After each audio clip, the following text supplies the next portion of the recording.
I'm the Optibotimus coming at you with another video review. And on today's episode, thanks to the absolutely incredible contributions from all of my Optibotimus Plus channel members, we're going to be taking a look at the new Marvel Legends X-Men Age of Apocalypse Rogue from the Colossus Build-A-Figure wave. Now, as many of you know, the X-Men is probably my all-time favorite Marvel franchise. Yes, even more than the Avengers. The X-Men were the comics that I read as a kid, and my favorite storyline was the Age of Apocalypse.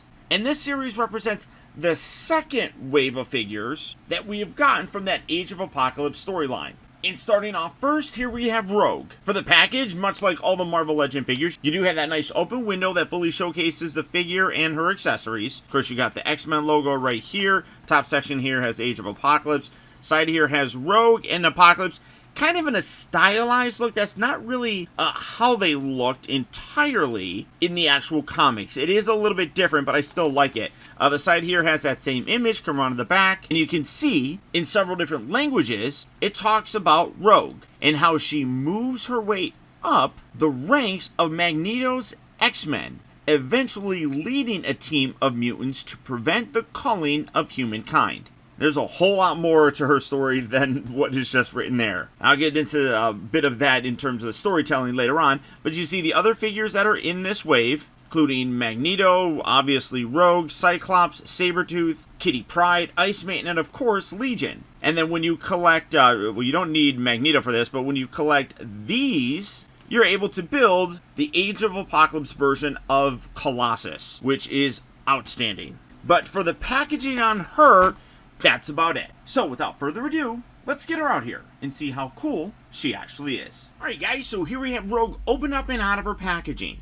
And as I talked about, we're going to do a little bit of storytelling. For this version of Rogue, much like a lot of the characters in the Age of Apocalypse storyline, they have fairly different backgrounds. But unfortunately, because of the limited amount of time that they had to tell that story, a lot of those details really weren't fleshed out. Now, we did get several key points, and then later on we did get some more information, but a lot of our heroes arrived to us in Age of Apocalypse going through a lot of different life changes. For Rogue here, while she still maintains the mutant ability to absorb energy, mutant powers, even memories, she took a very different path. Originally meeting Polaris in her youth, who we know as being the daughter of Magneto, most people didn't believe her. Despite the fact that they still had the same mutant abilities, most people just thought that Polaris was a little bit crazy. And through basically a fight, Rogue absorbed all of Polaris's mutant abilities and a lot of her memories, which essentially made her kind of forget about her past in favor of what Polaris had as memories. And absorbing that mutant power of magnetism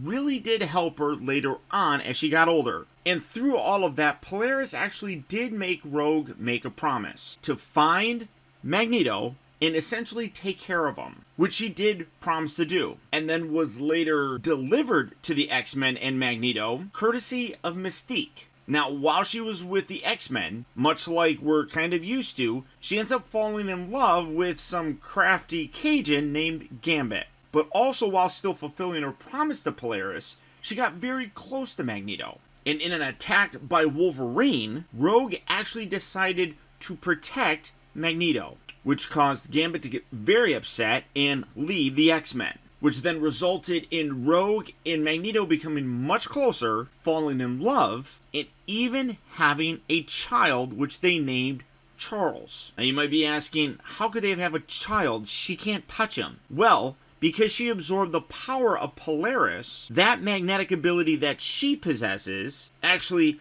nullified the magnetic powers of Magneto, which allowed them to actually physically touch one another. So, that's how Charles happened. She eventually leads a team of X-Men to go and kind of fight Apocalypse, and specifically Apocalypse's son, Holocaust, who I forgot to mention this later on, was the reason why Polaris actually was killed. So her getting to fight Holocaust again was kind of retribution for that. But while she was gone, Apocalypse attacked and actually took Charles hostage. It was kind of a way of luring Magneto and all the X-Men out. And that set off a whole nother chain of events that we'll get to when I finally talk to you guys about Magneto. But coming to the figure, for her accessories, you can see that she's got two kind of open hands right here. This one is a little bit more kind of in a, I don't know, like a pulled in kind of look, whereas this one is a little bit more spread out. She also does come with a pair of fists, which is really nice. Because while she doesn't really have a lot of that kind of super strength that like the normal version of Rogue had, using her magnetic abilities, she really can also create a lot of power when she's hitting things and such. She also does come with her Build-A-Figure part. This is the left arm of Colossus. It also comes with a left fist. You got this clutching hand and fisted hand. I want to say that these are the same hands. There's a lot of new parts on here, and I'm going to have to pull out that other Colossus to take a look, but we'll look at that more here in a bit. But you kind of get two things, I mean, because it's a arm and two hands. So there you go, and we'll assemble all this together in due time, but I'm really excited about this Build-A-Figure piece, because Colossus in this line is, or in this story, is really quite an interesting character. But for the figure herself, really very cool. You can see a similar look to what we've gotten before with her, you know, in terms of like the crazy hair and then the yellow and the green and stuff. Very similar to a lot of various rogues. You can see that she's got these big boot-looking things down here which look good. I really do like this overall look for her. One thing that I would kind of complain about is she does have a very long neck here. Now, obviously, you can see her hair is kind of short here, so it kind of makes it look longer. But even from the front, you can see just how big her neck is. Her head kind of just floats there. I really wish that sat lower. I don't know why they couldn't have done that, but that is definitely an unfortunate kind of look.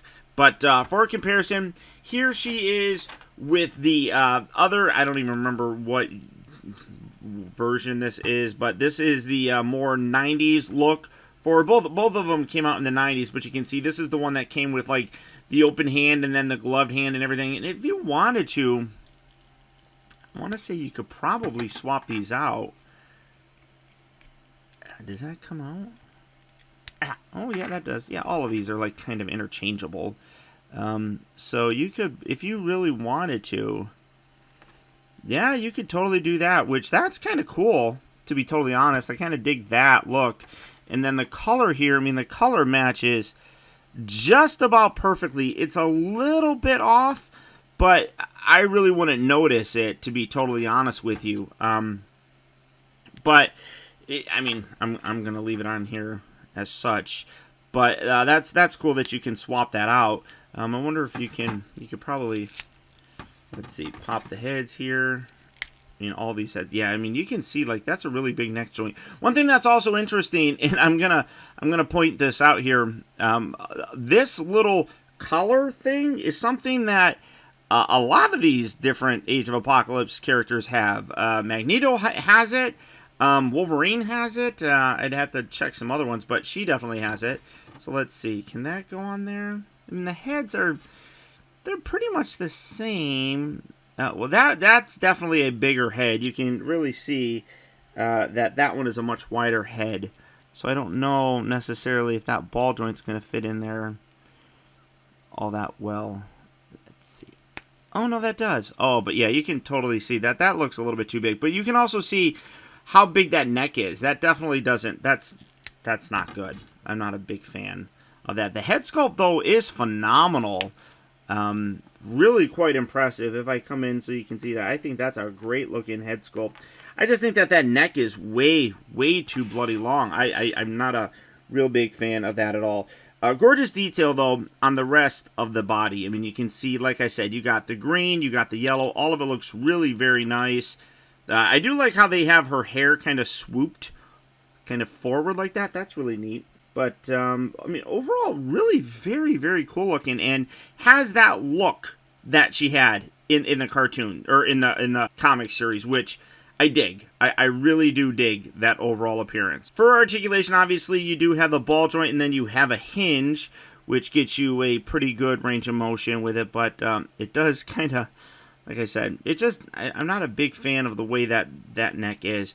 You have the pin hinge joints here for the shoulders. You do have an elbow joint. You also do have the rotation at the elbow. You don't have any bicep rotation or anything like that. You got a wrist that rotates and then hinges. You got a diaphragm joint right here, which gets a good range of motion. Hips move forward. They don't really move back. In and out, they do rotate at the upper part of the thigh. Pretty decent pain. I am seeing a little bit of a scuff back here. You can kind of see that like on her little butt cheek. That's a little unfortunate. You do have two bends at the knee, which is nice. You do have do you have a boot cut? No boot cut, but you do have an ankle rocker and then the hacky sack pose, so you can point those toes if you really want to, and then you can also get her playing hacky sack with her hand. So, overall, very, very cool. One aspect that I do think is kind of unfortunate, and this is going to be a theme with a lot of these, is that there is not a lot of accessories that these figures are coming with, and that's definitely unfortunate. As I talked about, she did have a son named Charles, a little baby, and that was a big kind of plot point in the actual series, and it's kind of unfortunate that they didn't decide to create that figure and give us him as one of her accessories. I really think that they should have done that. As it is, you do get the fish, you do get the Build-A-Figure piece, but really that's about it. So, not a lot of accessories. I feel like they could have done more, but I feel as if, because there's so much uniqueness to all of these characters, you really can't reuse a lot of these parts or head sculpts or something like that. So I feel like the budget gets cut a little bit on these. And because of it, we don't get a lot of those extra accessories. But you will see that throughout a lot of these reviews, where the accessory count is definitely lacking on these. For me, though, this is still a must-have. Age of Apocalypse is a really good series. I like it, and I think in general a lot of people like it as well. I know Shartimus Prime did not like it, but then because of me, he decided to read it, and I believe he actually does really enjoy it. So, if you're not familiar with it, I would check it out. In the meantime, this is a figure that I would absolutely recommend picking up. Even though she is a little bit light on accessories and her neck is a little bit wonky, she was a very important character in the series. And for an Age of Apocalypse display, she fits in beautifully. So all that being said, if Rogue here from the Age of Apocalypse, Colossus Build-A-Figure Wave is a figure that you would like to add to your collection, she is available right now at various retail locations, or you can go online easily to places like Big Bad Toy Store or Amazon. For both of those places, I'll put links right down there in the video description, where you can go there and check out availability on her, as well as the rest of the wide range of Marvel Legend figures. But beyond that, guys, that's about it. Don't just have a good day, have a great day. And finally, remember that the real trouble with the world is that too many people grow up. Thank you all for watching and taking the time to be a kid.